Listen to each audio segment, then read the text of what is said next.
Hey everyone, it's Carissa from Black Dog School of Yoga. As you can see, I have a wrist injury, which makes it really hard to do your hair and also really hard to do downward facing dog. So what's really fun though is finding new ways of doing things. And so I have a variation of downward facing dog that's weightless on the arm. So I'm not cleared to do downward facing dog for another 2 months, but I've already been practicing yoga. There's all these different variations. So I really encourage you guys to try this. You're just going to need a chair, a couple blocks, and a blanket. So we're going to take the chair sideways. We're going to use it sideways.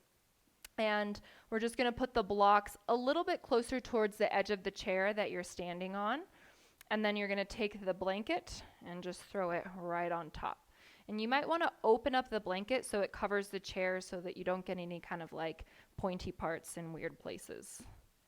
Okay, so once you have that, you're going to bend your knees, put your hips right on the block. So my hips are on the back edge of the block. And then I'm just going to come forward. And this is really nice. I have almost no weight on my hands, and I'm just going to put my fingertips down. So there's going to be no pressure on the wrist here whatsoever. And I can't even actually take weight into this hand. So you can see how weightless this is. My knees are nice and bent. If you want more space, you can take the blocks further back towards the edge of the chair. Knees are bent, and then extend out. From here, lift the tailbone up.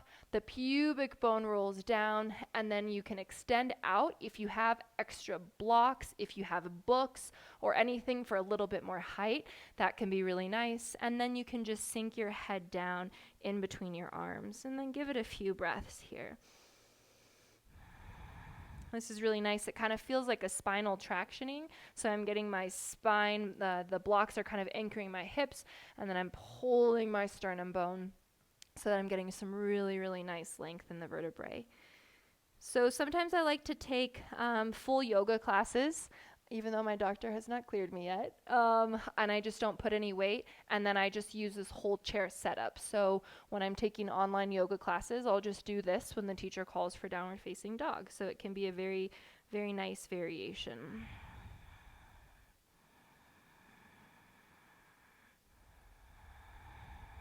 And once you're there, give it a few breaths.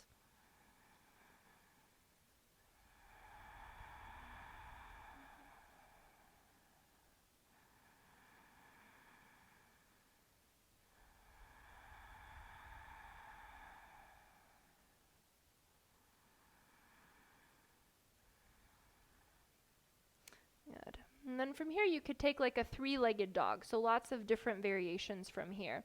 So go ahead and put the weight into the left foot and lift the right leg up.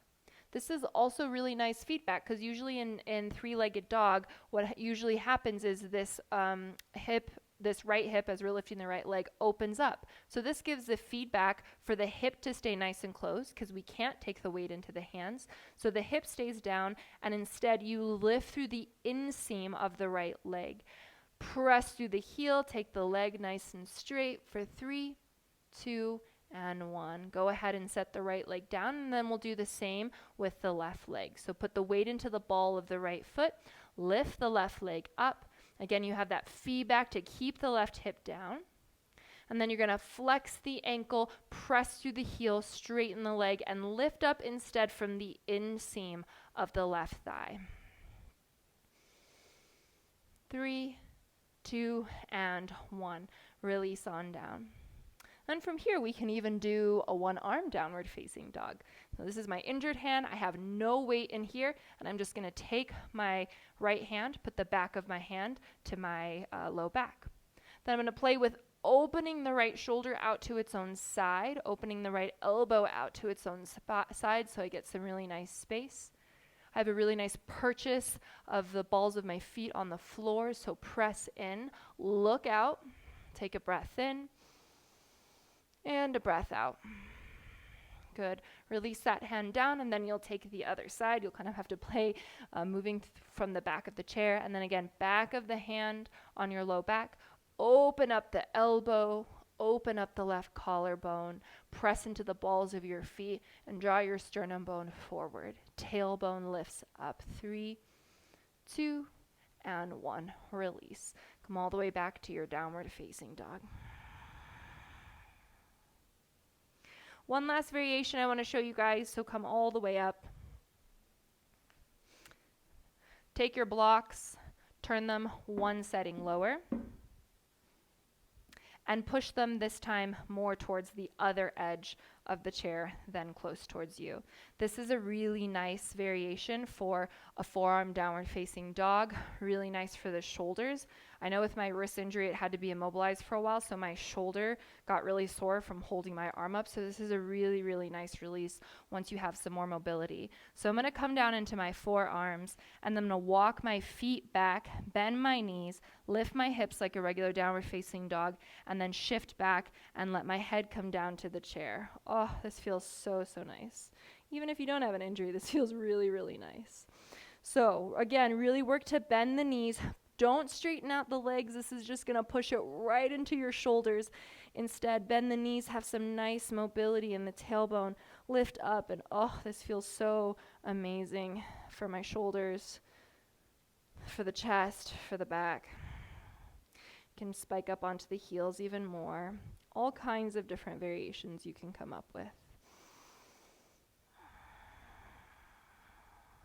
Give it a couple more breaths here.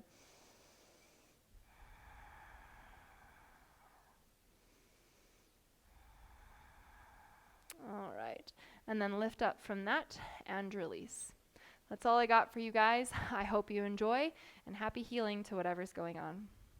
Don't forget to subscribe to us and also hit the like button as well. That helps us out a lot. Thanks.